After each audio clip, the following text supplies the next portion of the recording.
क्या आपके घर पर लड्डू गोपाल जी हैं?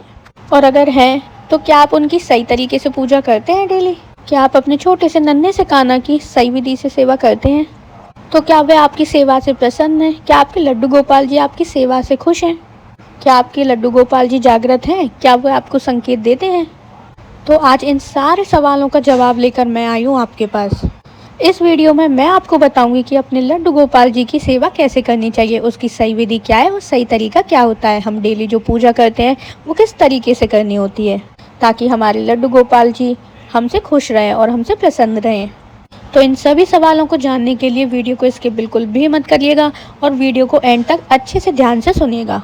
देखिए, सबसे पहले मैं बताती हूँ कान्हा जी को सुबह कैसे उठाना चाहिए। कान्हा जी को सुबह समय से उठा करके उनके पास ताली बजाएं, प्यार से उनसे बात करें, राधे राधे बोलें और फिर कान्हा जी को उठा के बिठाएं। जैसे सुबह उठते ही एकदम हम स्नान नहीं करते, इसी तरीके से कान्हा जी को भी सुबह उठाकर अचानक ऐसे स्नान नहीं कराना चाहिए। आपको पहले उनको उठा करके उनसे खूब सारी बातें करनी है, थोड़ी देर बाद जब स्नान की तैयारी करानी है।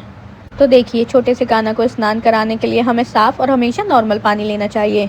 तो जैसे आप जानते हैं इस समय गर्मी आ गई है, तो गर्मियों में भी आप नॉर्मल पानी का यूज़ करें, बहुत ज़्यादा ठंडा भी ना लें।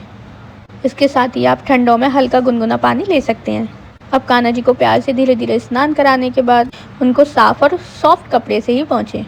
तो जैसा आप जानते हैं गर्मियाँ चल रही हैं, तो कान्हा जी को हल्की और सॉफ्ट कॉटन की ड्रेस ही पहनाएं।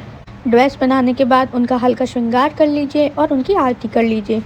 इसके बाद बारी आती है उनके भोग लगाने की। तो भोग लगाते समय हमेशा ध्यान रखिएगा गर्मियों में आप हल्का भोग ही लगाएं, जैसे कि माखन, मिश्री, हल्का ठंडा दूध, गुलाब का शरबत। इसके अलावा जो भी घर में बना हो वो पहले ठाकुर जी को अर्पित करें, भोग लगाएं, उसके बाद ही आप खाएं। देखिए, इसके साथ ही आप हमेशा याद रखिएगा कि गर्मियों में कान्हा जी के पास आप जल अवश्य रखें और उनके लिए छोटा पंखा या जो कूलर आता है कान्हा जी का, वो भी हमेशा चला करके रखें ताकि कान्हा जी को गर्मी ना लगे। इसके साथ ही दोपहर का समय हो जाता है, तो हमें हमेशा याद रखना चाहिए कि थोड़ी देर बाद समय समय से कान्हा जी को जल पिलाते रहना है। इसके अलावा दिन में जब भी समय मिले थोड़ी देर उनके पास बैठें, उनसे बात करें या उन्हें झूला झुलाएं। तो अब देखिए, शाम का समय हो जाता है, तो शाम को फिर से दीपक जलाकर आरती करें, पूजा करें, उनकी सेवा करें और दिन भर की सेवा के लिए धन्यवाद करें। हम भी तो भाग्यशाली हैं ना जो ठाकुर जी ने हमें अपनी सेवा का मौका दिया। हम भी तो भाग्यशाली होते हैं ना, ठाकुर जी हमें अपनी सेवा का मौका देते हैं, इसलिए उन्हें धन्यवाद दें। इसके साथ आपके घर में जो भी भोजन बना हो वो पहले ठाकुर जी को अर्पित करें, उसके बाद ही आप थोड़ी देर बाद ग्रहण करना। अब हो जाता है रात का समय। तो देखिए, ध्यान रखिएगा ठाकुर जी को आप जब भी सुलाएं उनका मुकुट, बंसी, हाथ के कड़े, पैर की पायल, ये सारी चीज़ें उतार के रख दें, उसके बाद ही सुलाएं ताकि ठाकुर जी आराम से सो सकें।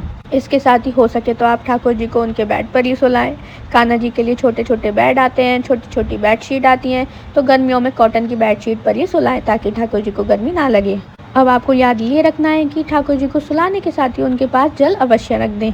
अब कान्हा जी को सुलाकर आप थोड़ी देर हो सके तो कान्हा जी के पैर दबाइए, हाथ दबाइए, उनकी सेवा करिए ताकि उन्हें प्यारी सी अच्छे से नींद आ जाए। इसके साथ कान्हा जी को रात के हल्के वस्त्र पहनाना बिल्कुल भी मत भूलिएगा। देखिए, हमेशा याद रखिएगा सबसे ज़रूरी है आपका प्रेम और सच्चा भाव। यही सेवा ठाकुर जी को सबसे ज़्यादा प्रिय होती है।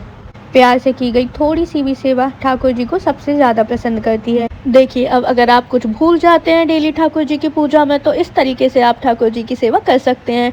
और अगर आप कुछ और भी करते हैं तो वो मुझे कमेंट में अवश्य बताइएगा। इसके साथ ही अगर आप चैनल पर नए हैं तो चैनल को सब्सक्राइब ज़रूर कर देना ताकि मैं आपके लिए ऐसी वीडियो और ला सकूं, और बेल आइकन को प्रेस करना बिल्कुल भी मत भूलना ताकि आपको मेरी वीडियो का नोटिफिकेशन सबसे पहले मिल जाए।